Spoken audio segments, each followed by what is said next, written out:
So tire choice, that's the most basic thing. If your bike, if somebody, your suspension guy says, hey, this bike would work a little better if it was a little higher in the rear, and you don't have a ride height adjustment capability, find the tire manufacturer that makes the big honking tire, good tire diameter. And there's some out there, like some of the Dunlop 211 GP, the D211 GP, their top of the line DOT race tire, their Intech tire, that thing is big. They make a 200 series that's really tall. It looks like a monster truck tire you can put on the back of the bike. If you need some ride height, and you can put that thing on there. Fork height, changing the fork height here. Moving it up or down will raise or lower the front of the bike, but changing the balance of the bike, how much weight's over the front wheel, how much weight's on the back of the bike, the angle of the bike, how it turns in, its capabilities there. Axle position by the rear, it's a little different, the change on here with the eccentric, it's a little different on bikes with double-sided swing arms. Shock shims, there's actually a lot of times where the upper shock mount is, you can loosen a nut up there and put some shims in there to overall lengthen the shock there.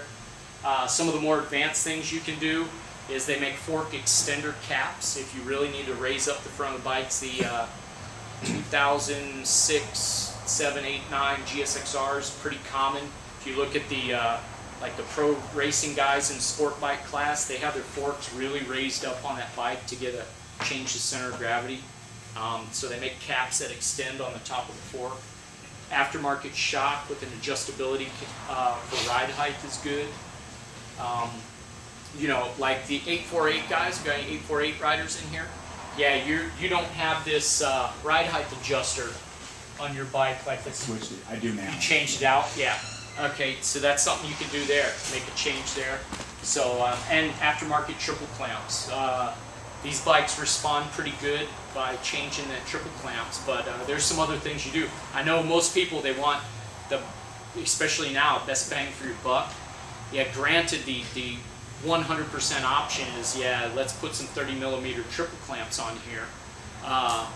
But, you just paid 16, 20 grand for a motorcycle. You want to shell out another grand for a set of triple clamps? Well, maybe just adjusting what you have stock. If it's adjusted right, you can get to what you want based on your riding level. Okay? So think about that. All right. Here's some great shots here. Just goes to show that on a properly set up motorcycle, it doesn't matter what your riding position is, if you can still go fast. I think the three greatest contrasting riding styles out there would be between Rossi, Schwantz, and Doohan. Doohan was all kinds of twisted up on that motorcycle, but he was trying to get it to do things that other people couldn't. And probably the most relaxed, the guy who looked like he was drinking a mojito while he's racing around the track, is Kevin Schwantz. A very relaxed, sit-up riding style, and Rossi is very aggressive, rides the front end really hard, and the angle of his helmet and his head, where he's looking, is very unique to him. So just goes to show, if you got a well set up motorcycle, you can do pretty amazing things on it if you choose. So, you got any questions for me? Yeah, go ahead. Going back to the tire dimension, is that something that, obviously it's probably not written on the tire? No, but it can generally be found on the tire manufacturer's website. That's what I was going to ask you. Yeah. Yes, especially, Dunlop is really good about that. If you go, like out here for the West Coast, they have Sport Tire Services. You'll see them at a lot of the track days, and a lot of, especially, they're always at Willow Springs. They're a big supplier for Willow Springs. Their website is fantastic. They have every compound, every tire they make, and every diameter of the tire that they have. But if you just do it, who here is good in Google Foo? Everybody should be, right? All right, just Google it, tire diameter for Bridgestone, or generally go to their website and see if they have it first. And if you're at a track, depending on what tire you use, try to find that distributor, that tire distributor in your area, and ask them, hey, instead of 42 PSI in the back of the tire, what it says on the sidewall or the swing arm, that max pressure for max load, what should I really be using out here on this tire? And they'll generally give you some good information. Now, is this mounted, or is this unmounted measurement. This is your standard, yeah, you'll get the way tires are designed now with the way the belts are laid out in the tire, you get very little growth under pressure, especially, you're generally putting 30, normally you should put, 36 or less PSI in the tire. You don't get a lot of growth, but and it would be minimal. Like an inflated tire, vice a tire that's not even on the rim, you're probably only going to have maybe 1 millimeter of difference there.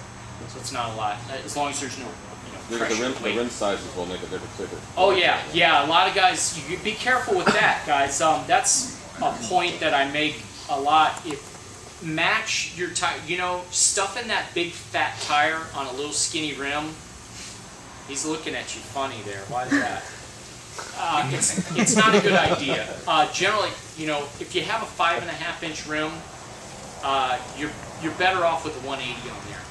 Okay, if you have a 6-inch rim, you can run the 190 or even a 200. But keep in mind what you're doing to the tire. When you squeeze a big tire, okay, the guys who make those things, they're kind of smart. The guys who make those tires, they got like 40-pound heads. They're walking around, a bunch of pins in their pockets. They know what they're doing. And they've thought about carcass shape and contact patch and things like that.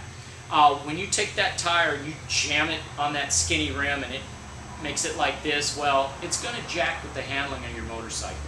So match your tire size to your rim width. The older 999s came with like a 180/50 on them, I believe, and the 180/55, and we're changing some tire. A lot of times what that'll do, you're keeping the shape of the tire the same, but you're increasing the side profile, and what that does is gives you a little more side grip. Okay, so you get a little better acceleration off the corner. So that's a good way to go. All right, any other questions? Gotta have some more. Come on, guys, this suspension stuff's crazy. When you're setting up suspension, do you start with the rear first or front first? It doesn't. Yeah, when I do it, I basically put you on the bike, and the first thing I go for is setting the sag. It doesn't matter what end you start out with, as long as you get it the numbers you want and get there and adjust. Generally, I'll do the front first because it's easier, especially on these, man. Whoever designed where that preload adjuster is, man, he must have steel knuckles because that's a monster in there. It just depends. Depends on the bike. Go ahead. When I adjusted my front, I put a zip tie and I rode the bike to see where the travel was. And that's a good way to do it, just for measurement purposes. For measurement, right? But trying to set sag yourself, if you're in your garage, it's a bit difficult. Yeah, you gotta have friends that care. Yeah, bring them and hopefully they can add and subtract, because that's an important part of setting sag. Is it can't be a one-man show. You use the metric system as well. It's a little easier to add and subtract numbers like that than what's 1.25 inches to 1.8 inches. Okay, go ahead. So, because on the Oleans, I go by ratio. In other words, the thirds. Like 10, 20, but the Showas and other companies, they might have different. Yeah, actually, if you can go by percentages or ratio. You take the overall length of the fork, but what you have to be careful of with that is a lot of the newer forks, they have anti-bottoming stuff in there. So the fork can actually, one that comes to mind is the fork on the BMW and the fork on my CBR. When it's bottomed out, it's not on the bottom of the fork here. So you have to be careful with that and understand the internal design of the fork. So if you say, okay, well, I want to be at a 30 to 40% ratio of my overall suspension travel, well, if what you're measuring isn't actual suspension travel, you'll get a bad number there. So actually, the zip tie is a good measuring device. And, for a beginner rider, it can be a fairly decent tool to use on occasion for if you know where you're riding, for measuring how much travel you're using on the bike. I always leave my zip ties on there, and I'll know if I bottomed out or not. Yeah, but see, the problem with that, you have to be careful. You have to know where you're riding, because one big pothole, you're getting a false reading. Okay, wow, that thing's all the way at the bottom, and you start cranking some compression damping in there where, and now the front end feels all stiff. So you can get false. It's only good for the last big hole you hit. So, because it's going to go as far as it is, and then it's never going to touch it again. But and really, guys, a lot of the newer bikes, I kind of go away from leaving that zip tie on the fork. If you have a coated fork, like the diamond light coating or the tie nitride coating on your fork, take that zip tie off, because it'll trap debris in there and it'll scratch the living you know what out of your fork tubes. Okay, it's imperative that these fork tubes. That's why the as we say in Britain, the mud guard, the front fender is shaped like it is to direct air and debris away from the fork tubes. Okay, and those things need to stay clean, because if debris gets up in there, it gets jammed up past the dust seal and into the fork seal, and you end up with leaky fork seals.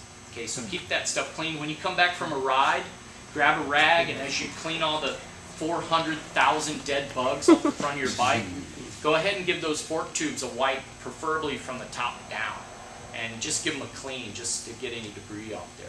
Unless you've got the right side up old style fork. Yeah, unless you got the old stuff in there, tucked up in there, out of the way, and you don't have to worry about it. But yeah,